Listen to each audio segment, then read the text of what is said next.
What's up, Drop Pod listeners? You can check out new episodes of the Drop Podcast every Tuesday and Thursday, wherever you listen to podcasts.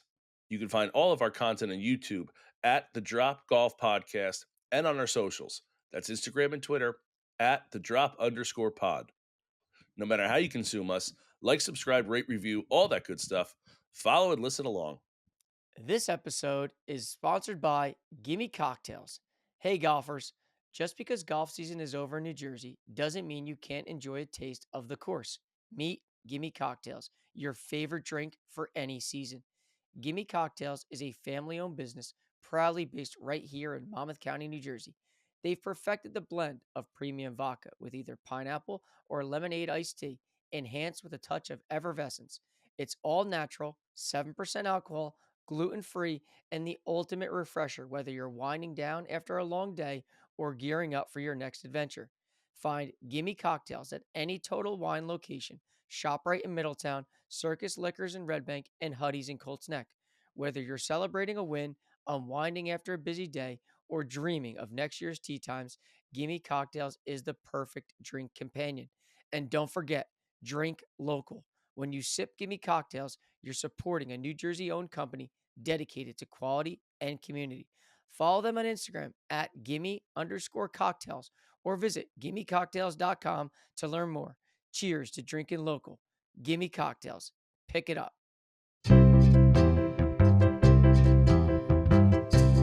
This is the Drop Podcast where we talk golf in the Garden State. I'm Mike Poro, and this is Ryan Coulott.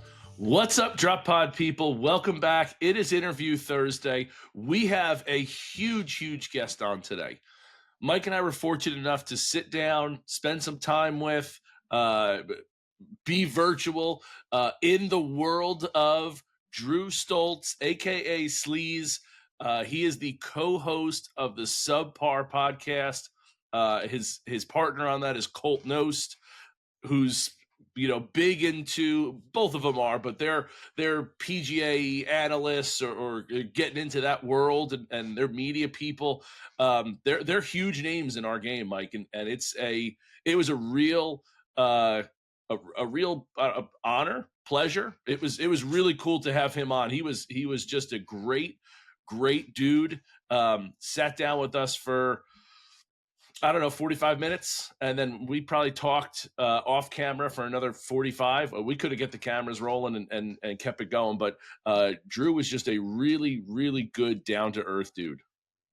Yeah, I mean, listen, he's one of those personalities in this podcast world that you and I have entered, and he's obviously on a much larger scale than we are. But anytime that you're able to pick a brain like his and hear some of the stories about how he got started and how he kind of ventured out of the game of golf and into this media world is always fun. And when it's lighthearted and easygoing like he is, it just makes the whole thing super easy. Yeah, really, like I said, just a super down to earth dude. It really was super easy to talk to him. We had a great interview, a great conversation with him, and as you said, Mike, it was anytime we get to talk to somebody who's we're in this field, we're not even tiny fish in the pond, right? We're some single celled bacteria in the pond is what we are. He's a big fish in the pond, so it was really nice to get to chat with him and really cool to yuck it up. And the New Jersey connection, right? He's playing in the 4-ball this year, which is going to be held at Plainfield. So we got to chat a little bit about that with him, and hopefully we'll be able to have him on as we get closer, be able to interact with him a little bit more when we get closer to that time. So without further ado, here's our interview with Drew Stoltz, co-host the Subpar podcast. Enjoy.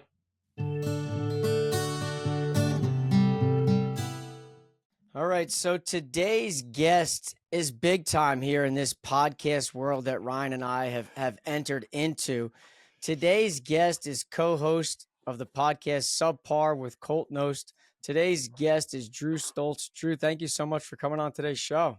Of course, big time might be a bit of a stretch here, but I like what you're doing. Great intro, and thank you for having me on, boys. Appreciate your time. I feel like we should be bowing down to you. Yeah, right.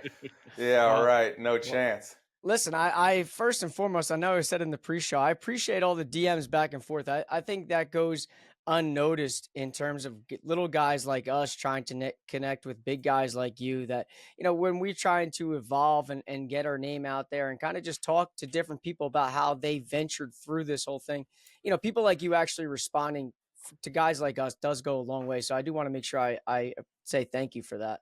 Of course, dude. I mean, I know the hustle it takes to do one of these, to get guests, to do all this stuff. There's more that goes on behind the scenes than people know. So anytime, there's somebody else attempting to do the same thing, it took help from our friends and guys like that, when we were starting off too. So, yeah, I'm glad we finally got to make it work. Absolutely. So kind of let's get started here. Before we even get into like where you are now, because I think when people see that, they're like, "Oh, it must be so nice to be on a show and get all these big time guests." But to get to where you are takes a lot of work. It takes a lot of grinding, and it takes a lot of long nights and stressful times, I'm sure, at moments. What was this whole journey been like for you, kind of even getting into the game of golf? Because when I did some research, obviously you're a very good player. You tried to kick it a little bit, and now you're in a different part in your life. Where did this whole journey with golf kind of begin? In terms of like my playing days and then Yeah, morphing into what I'm doing now. absolutely. Yeah, I Yeah. mean, golf for me, since I grew up in Colorado, so I played all sports kind of through late high school just because you had to. In the winter, you couldn't really play golf. We didn't have indoor, like simulators and stuff like that now. So, I mean, but I really got into it at like, call it 11 or 12 was when I started to be like, I love golf, which is pretty late by today's standards, right? But from that point on, like golf was everything that I did, man. Like sun up to sundown when the weather was good. I was out of the course, beating balls, playing tournaments, started getting better, started having some success, won the Colorado State High School Championship, which was a cool deal. Got us played well in some AJGAs, had high finishes up there. Got an offer to go to TCU. Went down there, had a very mediocre college career. I probably wasn't the most disciplined collegiate golfer in the history of mankind. So I don't feel like I ever did anything. I won one time in college, which was cool. But then like I for sure wasn't working as hard as you should work if you're trying to be like one of the elite guys. And then when I got out, I when golf was my life, turned pro, it started getting a lot better. And I played I've played every tour you can think of, from the lowest rent state open mini tour to events on the PGA Tour, and pretty much everywhere in between, and spent a lot of time on the mini tours, unfortunately, but was able to win a good amount of those events. That really the goal there is just to make enough money to keep going, to prolong the dream, right? Which is not easy. I mean, nowadays it's damn near impossible because there aren't any mini tours, but back in the day when there were some good ones, like you could do it, but you had to play really well, and you pretty much had to win because that's where all the money was, right? So I was able to prolong that, kept it going, eventually finally got through second stage of Q school into finals, had a Korn Ferry card.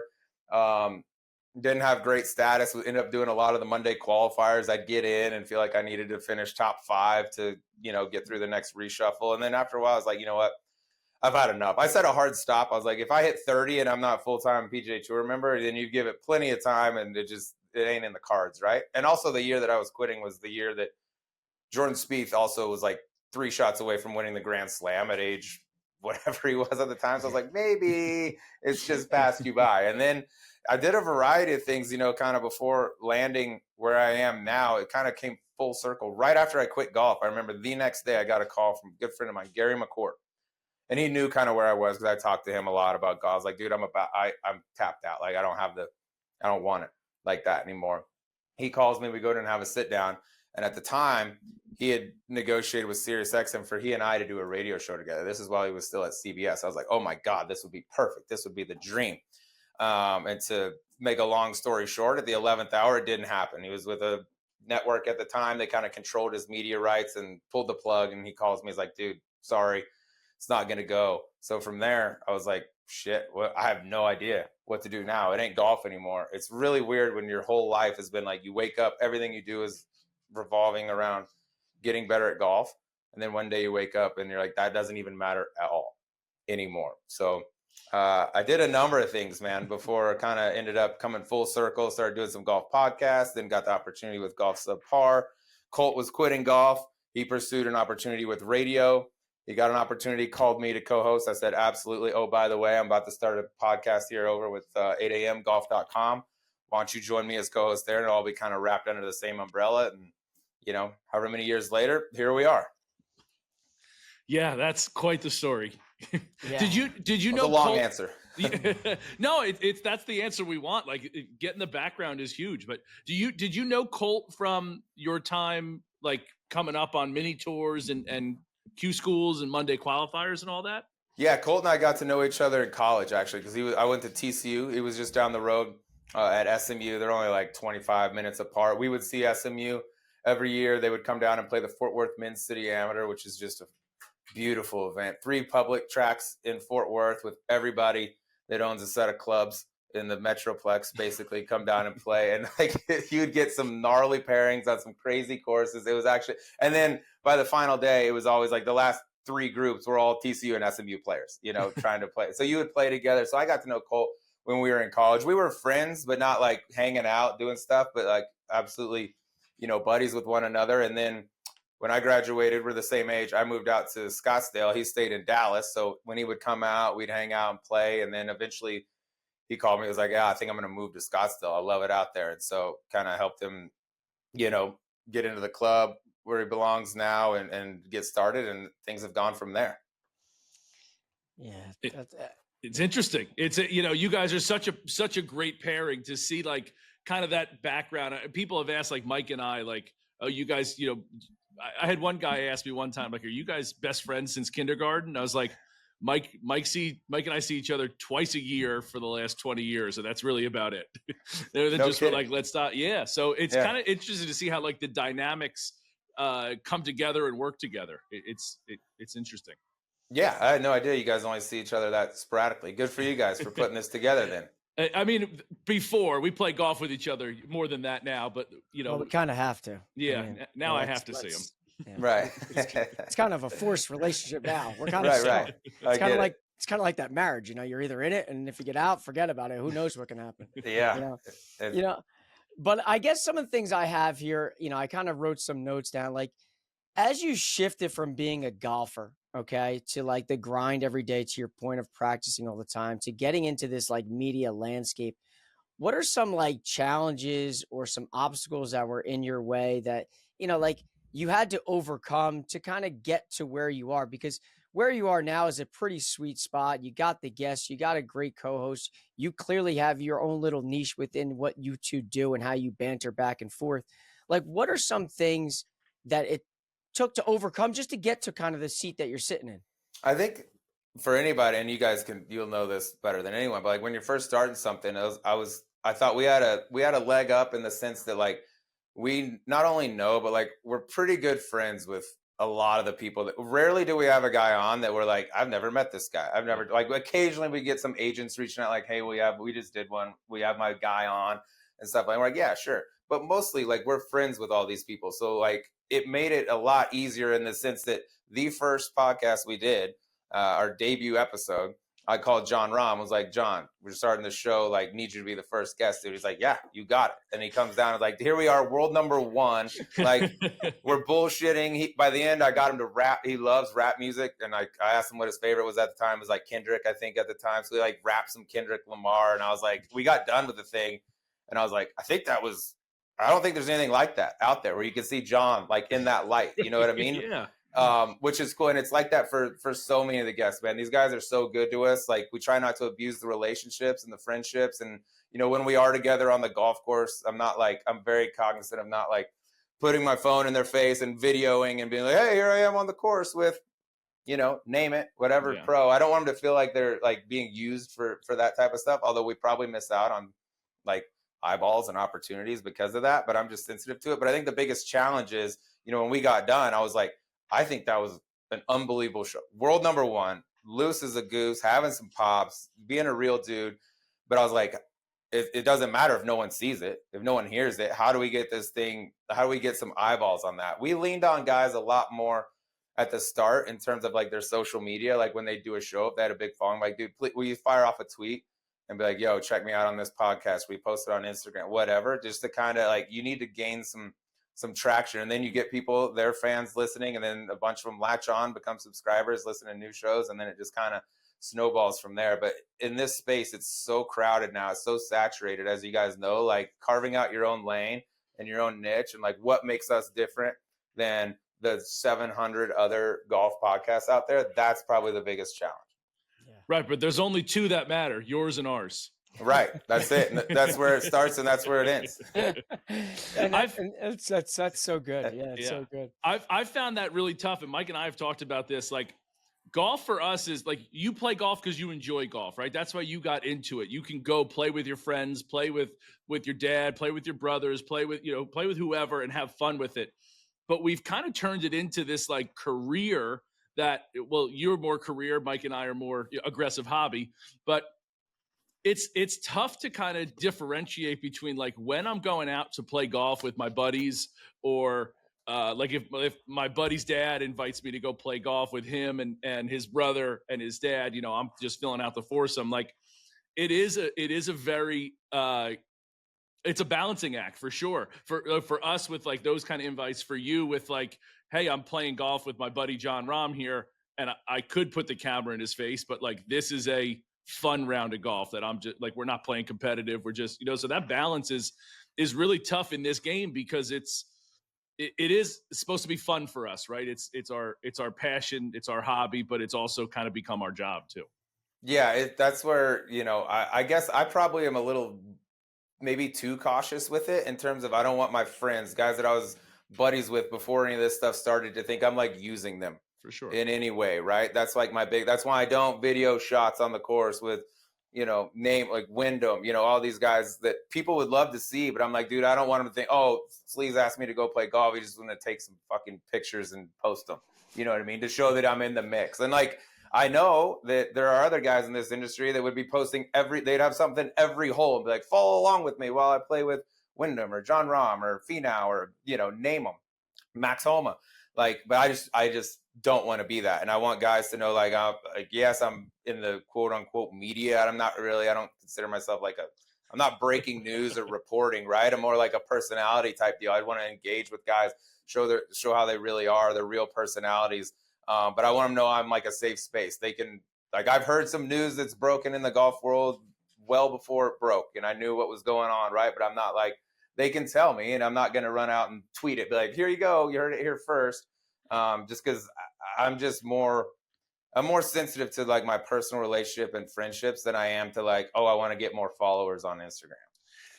And milking is not the right word, but like, understanding that is going to be better for you in the long run. To keep that friendship and that relationship is going to be better long term than it is to like, someone breaks something to you, you tweet it out, and now they're like, well, now I'm going to distance myself from that guy. Yeah. Now you've kind of lost a potential connection. Yeah, you've lost the trust, and that's everything. And that's why, like, I don't tweet out stuff. I don't send pictures and stuff out. But you know what else I get? Like, just this past week, I was playing with John, and he's like, you're not going to have me on the pod again? Or you gonna have, I haven't been on, Live Player of the Year, won some events. Like, he was like asking to come on. I was like, dude, you're on tomorrow, whenever you want to come on. I just try to be like, I'm probably overly sensitive to it, in that, don't lean on it like a little bit more. But I'd way rather be that way than them to be like, oh shit, here comes Sleeze. He's going to pull out his phone, the camera's going to be on, and it's all going to be out there. I don't want to be that guy. So, I will sacrifice like followers and breaking news and all that type of stuff to maintain friendships that are more important and will pay off in interviews and access and things like that way down the road.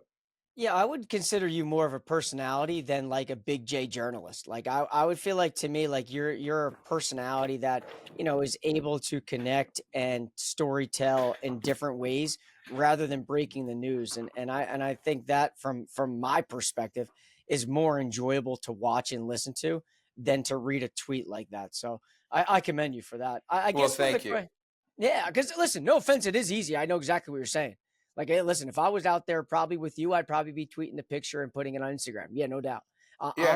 I'm that asshole. And there's nothing wrong with it. You know what I mean? People doing it all over the place and getting tons of followers and probably getting paid on those, that type of stuff. But yeah, when people ask I'd much rather be considered like a golf personality, whatever that is, than like an analyst or reporter. Yeah. Like, there's a trillion of those guys, and it just, you can read some stats, try to, like, I don't have any ambition of ever being that. Yeah. So that's why I commend you for that, because that's kind of how I would, if you ask me what lane you're in, you're more of that personality. The New Jersey Golf Foundation, the charitable arm of the New Jersey PGA section, is committed to positively impacting lives and communities through the game of golf. With a focus on three core pillars: youth, military, and special needs, and led by PGA of America golf professionals, the New Jersey Golf Foundation hosts a dynamic lineup of annual programs for all levels and abilities and a series of special events to support programming. Signature youth programs include golf in schools and PGA Junior League, while military programming is highlighted by PGA Hope, helping our patriots everywhere, a weekly rehabilitative golf program that is saving the lives of military veterans. The foundation is also a strong advocate for inclusion through its support of Special Olympics New Jersey Golf and L's for Autism. To support programs and special events, please visit njgolffoundation.org or call 732 465 1212. That's njgolffoundation.org or 732 465 1212.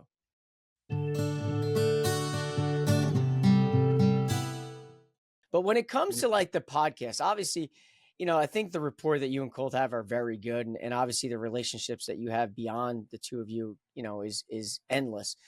Where does the name Subpar come from? How do you guys come up with that? Is it just as simple as like you're going under par, like subpar? Is it that simple, or is there kind of like a little story behind that? I think it's kind of like a double entendre, really. Like I'll give you two things. One, like when we first started the show, I mean, we came up with 50 names, right? And it is unbelievable how many of them are taken in some capacity, whether it's like an apparel company or a friggin' energy drink, or like they're all trademarked and all owned. And so like I was like, dude, coming up with a name is going to be actually a lot harder than we thought. Because we came up with some cool ones, and I was like, guaranteed that's taken. And they're like, yep, that one's taken. All right, well, how about this one? All right, that's taken. So I was like, shit. And you kind of want it to at least revolve around golf, like know that it's golf, I guess, if you hear it. And I don't even really know if subpar accomplishes that, but kind of a double entendre in the sense that, like, yeah, in golf, under par is good. But no one calls it subpar. They call it under par. But in the real world, if something's subpar, like it's not living up to the standard. You know what I mean? So it's kind of like a double entendre there. And when we came up with it, I was like, yeah, that's good. That's all right. And it's kind of grown on me, but like it's tough, dude, to find a name for some shit that doesn't already exist. I mean, people are just buying up names apparently all over the place. It's true. Mike and I went back and forth. Mike, I felt like it was weeks trying to come up with drop.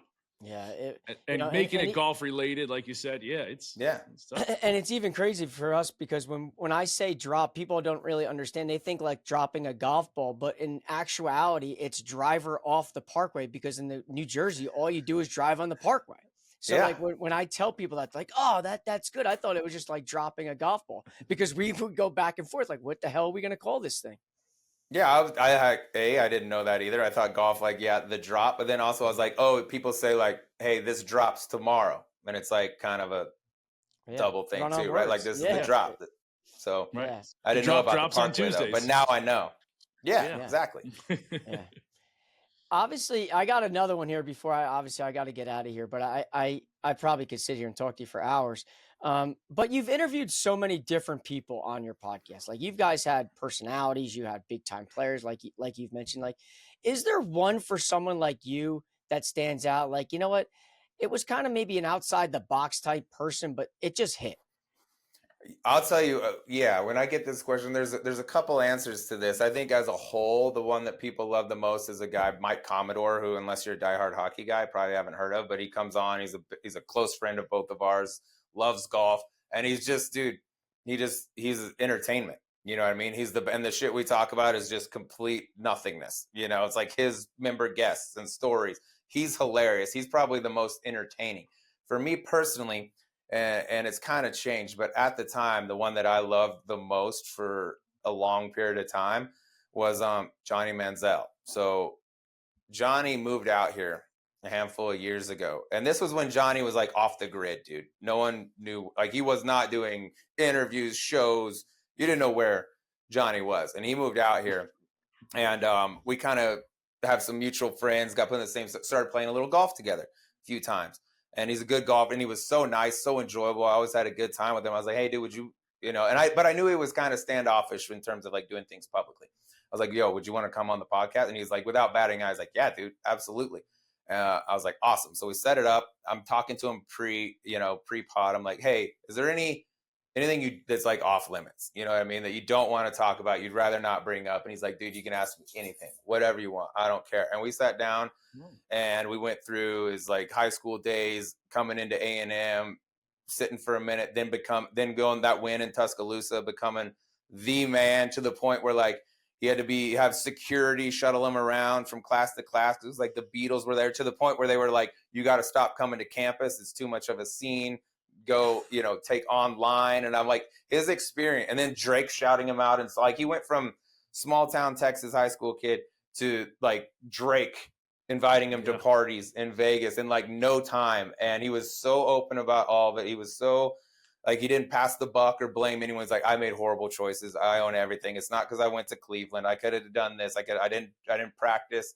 He just kind of went dark, and there was so much ownership, but also like the inside stories that I hadn't heard. I'm a football, like diehard. College football is my favorite thing in the world. I was like, I came away from it thinking like, dude, no, like Johnny catches a lot of shit, a lot of hate for like being a bust, right? And I'm like, you put any one of us.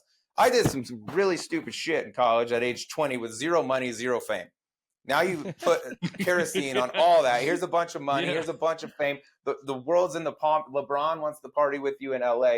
You tell me you're not going to make some bad decisions, do some dumb stuff? Like, no chance. Like, so the people that, I guess hate on him for that and his lack of production, like at the NFL level, it's like, dude, you can't even fathom the opportunities that he had in his life that you didn't have to say no to, at an age where no one's equipped to be making any sort of important decisions, So I loved his show at the time. And now he's kind of out and visible and everywhere. But at the time, like that got picked up by like SEC blogs. And I think that one actually really helped. I think we pulled in some, college football, whatever fans, because no one had really heard from Johnny in a long time up to that point. Mm-hmm. Well, listen, I got to get going. I appreciate it. I'll be in touch, Rye. It's all you. Drew, I'll stay in touch. Thanks, buddy. Coach him up, Mike. You got it, brother. Drew, I want to kind of stay on Johnny here for a second, because that's super interesting, because that I'd assume that you interviewed him before that 30 for 30 came out. Yeah, we did. That was, So like, people don't realize, if you weren't around, like if you ask younger kids, they don't understand like how big Johnny Manziel was for, like he was a rocket going past Earth. Like he came in again, like you said, small town, sits for a little while, then beats Alabama, huge. And yeah, like you said, naturally, like with no money and no fame, we all did dumb stuff. Give him money and fame, and it's just going to, it's almost his story. I'm not trying to throw shade on him, but it's almost like it gives the people that do it more credit than it actually is, right?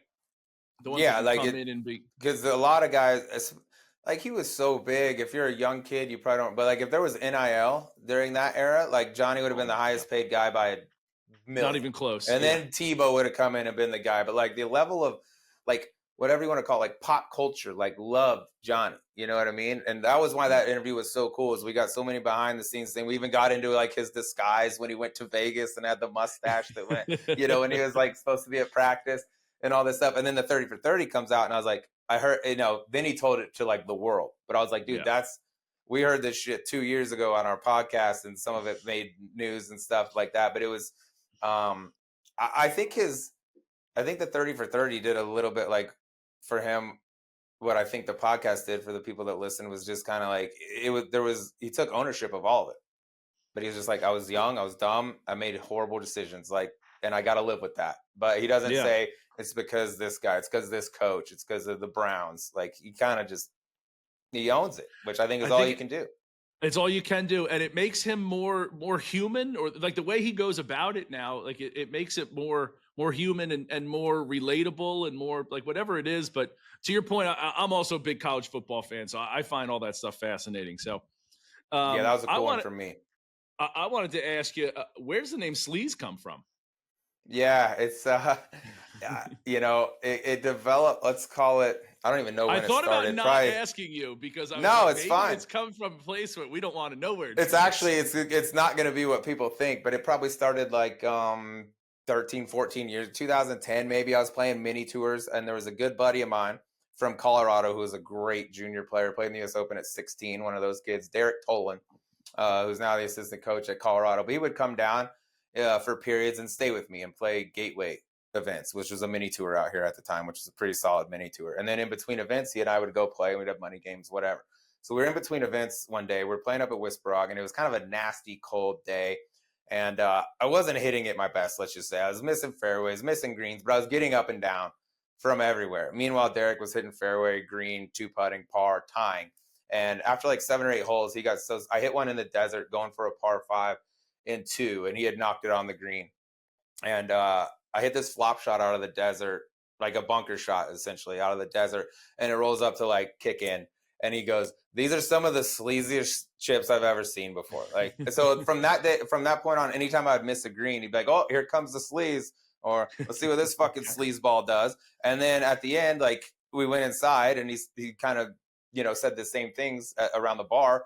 And like from that point on, he's like, I think he called me Sleazy D or something like that. And then from that point, like, I was never called Drew again. And so it has to do with like my short game. But if you would have told me from that day when it happened, like, "Hey, dude, for the rest of your life, like, your nickname is going to be Sleaze," I would have been like, "You're out of here." It felt like nothing, but it just, now that's kind of what everyone calls me. It's not the greatest like first impression when I meet like guys' wives for the first time. Like, "Hey, this is my boy Sleaze," and I'm like, "Nice to meet you," or "Hey, can I go nice to play?" meet you, Mr. Sleeze. Yeah, I'm gonna go meet Sleaze at the bar. Like, it's not ideal. So, but it actually comes from golf. It comes from my my short game, and Derek Tolan. Shout out Derek was the guy that came up with it. It sounds like you meeting Sleaze at the bar. Sleaze is a guy that's got, Yeah. he's got connections to a lot of different things, and you need it, he's got it. It's not the greatest first impression for the females in the world, that the wives, the girlfriends of my buddies. But what are you gonna do? Could be But worse. I think that's an easy one. Once you win them over, then it's like, okay, there's more to the book than just the cover. Yeah, I like to say it's like an oxymoron when there's a big bouncer in front of a club and his name's Tiny. You know what I mean? Yeah. I'm like, Sleaze. I'm so classy and nice and respectful that they call me Sleaze. They call me the opposite. Yeah. I like that. I kind of want to go back also. Like, we started talking about starting in Colorado, and that's not a traditional like big time golfing state. If you look at like states in the country where like big time golfers come from, what's it like growing up in a place like Colorado where there's snow on the ground in October? I don't know Yeah. exactly where you're from. Fort Collins, right? Yeah, Fort Remember Collins seeing up north. Fort Collins, like it's up north, so it's probably even earlier. What's it like growing up in and like the golfing community of Colorado, really? Yeah, I mean, I'm sure it's changed now with the, addition of simulators, and you can go practice indoors and video your swing and stuff like that. For me, it was like you pack it up around, like, our state tournament in high school was like early October, first week of October, and it could be nice or it could snow. I had both, during my 4 years up there. But then more or less, like, you're kind of done. Like, you can pick days here and there and go out and play, but like for till about April, maybe March, you can sneak some days in too. Like, you're done, which I think is a good and bad thing. I think for young kids, like, it's so easy to get burnt out. And I would have played golf every single day, sun up to sundown, if I lived in a place like Scottsdale. You know what I mean? But I also could have burned out earlier, because as soon as the weather started to get good, I was so fired up to play golf. That's all I wanted to do. But there are times where, early tournaments of the year, you go play national, like your AJGAs, whatever it might be, and you got kids from Florida and California. They've been playing all year. And I'm like, dude, I just started playing again. I took 5 months off, and I started hitting balls again 10 days ago. Like, you're at a bit of a disadvantage. But I think there is good to it in the sense that, like, it's hard to burn out, because you have, even the guys that from Colorado that are on the PGA Tour right now, like Wyndham Clark.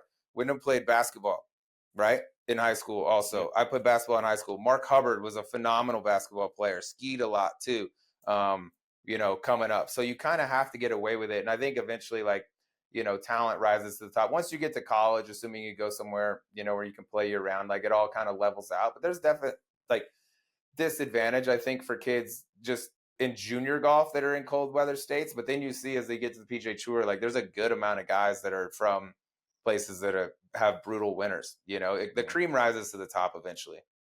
It always does. And I do think that the kids, I hate to say this phrase, like kids these days, like they try to specialize in sports, and you look at how many pro athletes played other sports. So if you're the kid that's grinding over and just banging balls for 8 hours, 9 hours, 10 hours a day for 12 months a year, you're going to get burnt out, or you're going to get hurt because your muscles, ligaments, tendons are only used to one motion. You're not moving your body in different ways. And I think that's why you see like injuries in basketball or baseball, like kids having Tommy John surgery at 16 because they just throw, but they don't shoot a basketball. They don't work on tackling somebody. They don't do anything else. They're just throwing a baseball.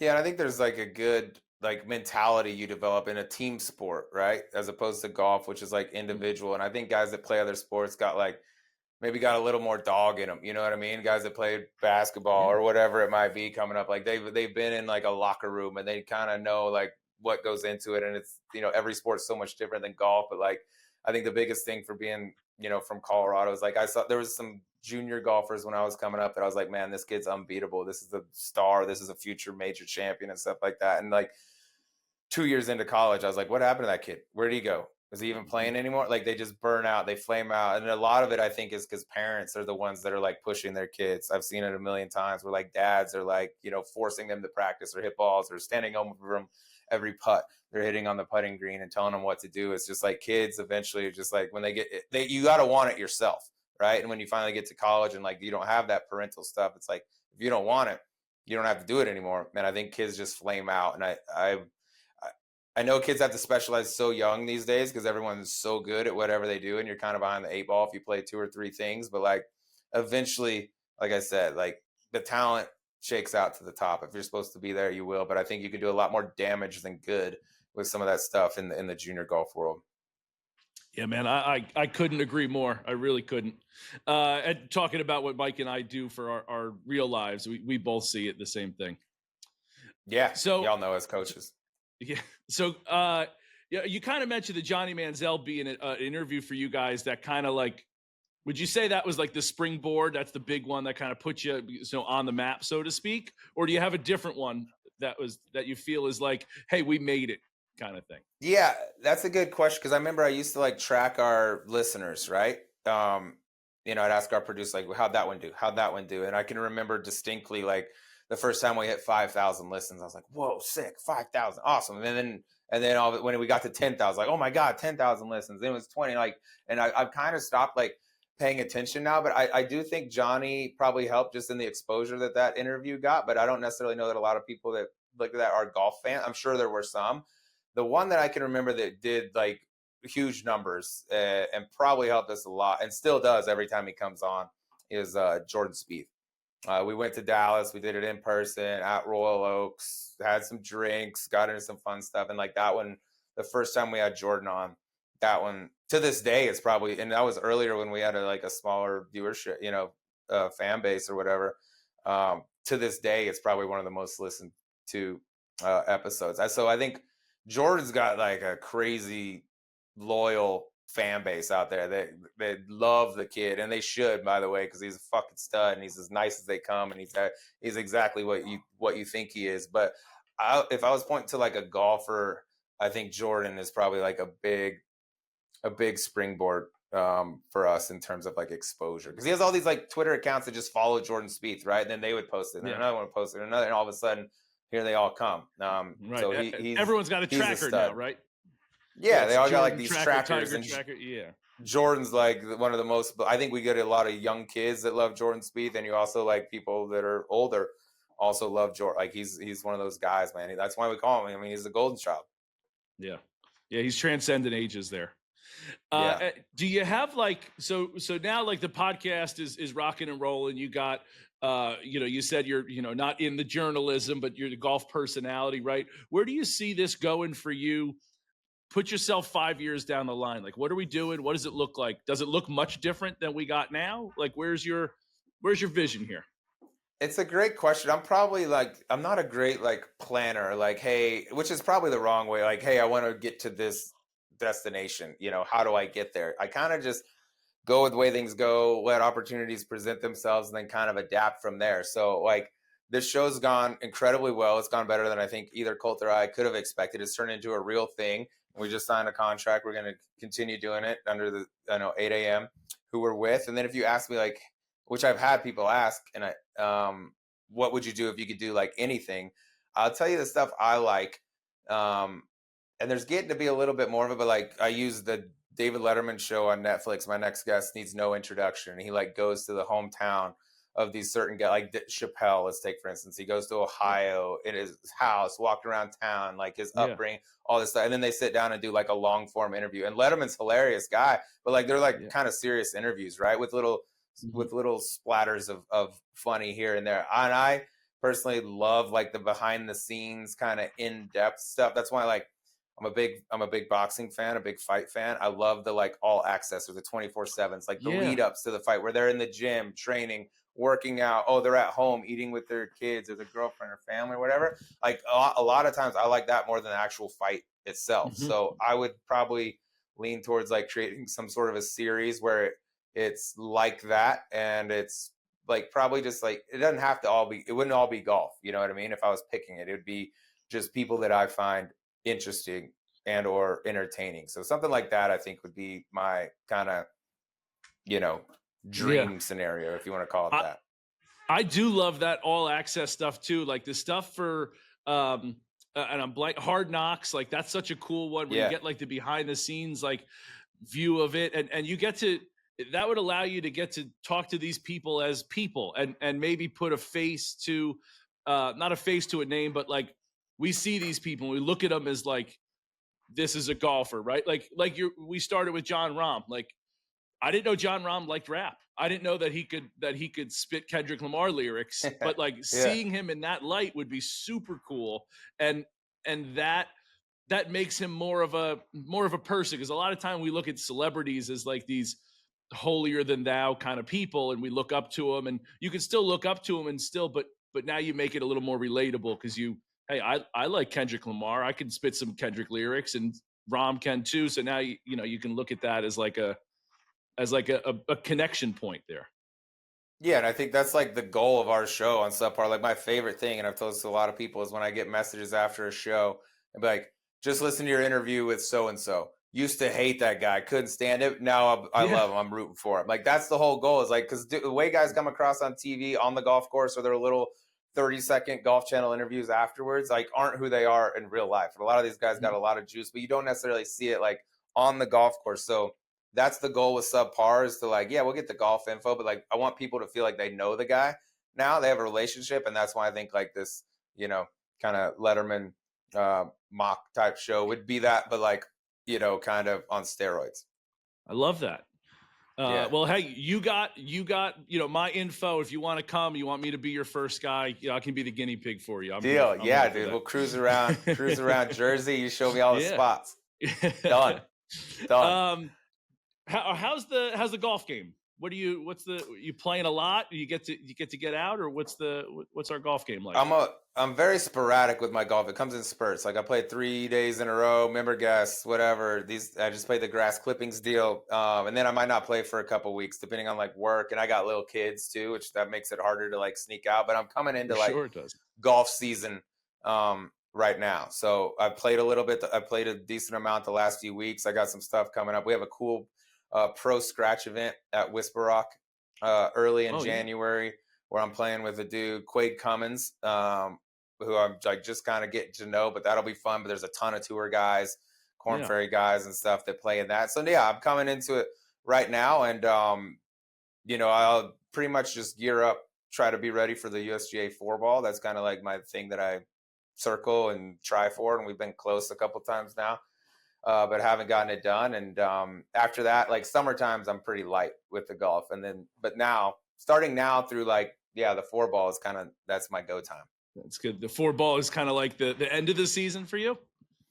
More, we're like, because we're like the reverse, and here in Scottsdale, it's like, this is our season. Like it's snowing other places, but this is when it's perfect for us. And then May hits, into May, it's like, dude, it's pretty hot. Like you got to want it. And the courses kind of go to shit, right? So like, I not a lot of people in town, not a lot of golf to be played. I get out and play occasionally, get up to Flagstaff for a good bit of the summer and play some up there. But yeah, summer's kind of like the time where I don't play that much. And then yeah, the winter's when I go.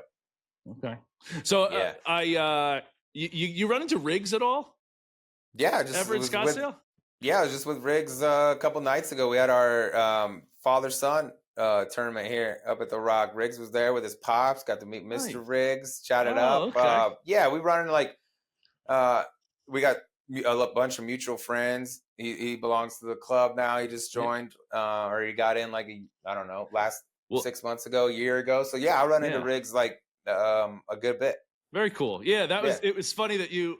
I knew that he was at just got into Whisper Rock, and I didn't realize that's where you were too. So that's why I was, other than just being podcasters and both living. We actually got paired. We were in the same flight in the member guest last year. I bring my brother in, who's like 12, let's call it, right? Okay. But they cap you, and I play it like a +4, so they cap you at a 10-stroke differential. So my brother has to go to a 6.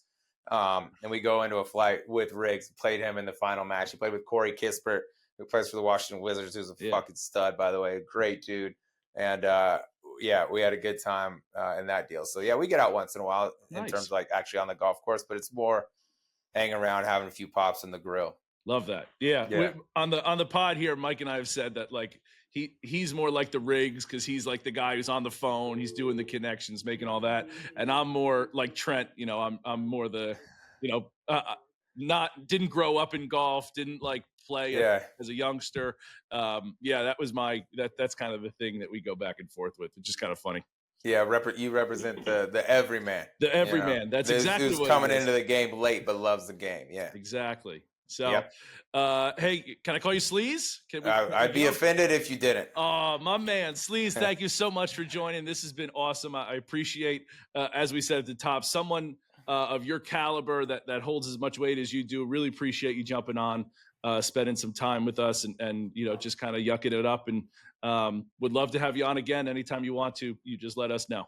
Absolutely, dude. Thank you for having me. You name the time, I'll be back. Enjoy talking with you boys. And like I said, I respect the hustle. So keep doing it. Let me know if there's any way I can help. And yeah, we'll absolutely do it again. Appreciate it. Love that. You got it. Take care, bud. Good luck this winter. Thank you. You too.